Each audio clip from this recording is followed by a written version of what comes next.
Patricia Gibson. Thank you, Mr. Chair. I'd like to begin by extending my thanks to the Honourable Member for Strangford for bringing forward this important debate.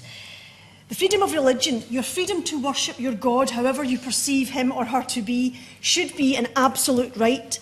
And for any society to censor which God its members may worship or prohibit a particular religion, to compromise on freedom of religion is a threat to all the freedoms of that particular society. In North Korea, the 300,000 Christians there are deemed enemies of the state, in a country where worship must be reserved exclusively for the nation's leader, and Christians face being tortured and executed, a society that looks like something straight out of a George Orwell novel. In Somalia, the state religion is Islam, and converting to Christianity or any other religion is illegal. Indeed, the Islamist group Al-Shabaab has stated it wants to rid Somalia of all Christians, and those suspected of following Christianity are killed on the spot. In Iraq, there are 300,000 Christians, and there have been public execution-style killings of these by ISIS, some of which have been recorded for propaganda purposes. In Saudi Arabia, with its 1.25 million Christians, punishing the conversion to Christianity by death. India also has a very poor record for freedom of worship for its 59 million Christians, as does Qatar with its 900,000, not to mention Pakistan with its 5.3 million Christians, who are often treated as second-class citizens, where Christian women and children are often the targets of sexual abuse, and blasphemy laws are abused to attack Christian churches, which are monitored and often attacked.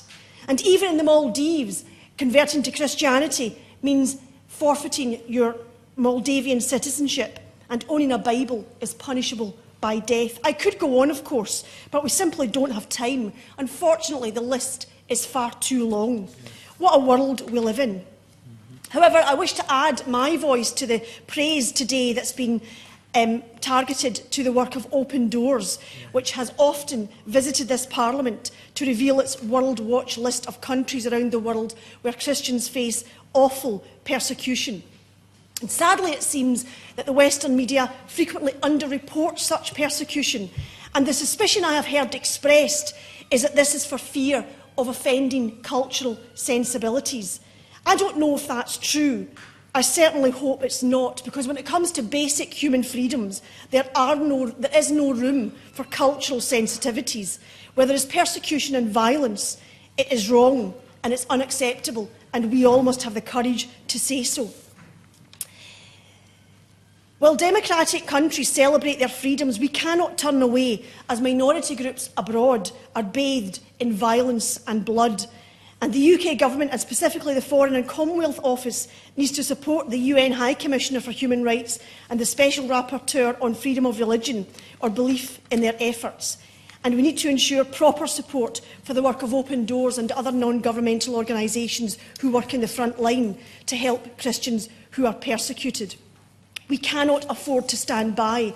An attack on religious freedom is an attack on all freedoms, and we in the West particularly, who believe in these values and take them for granted, must stand up for them wherever they are attacked.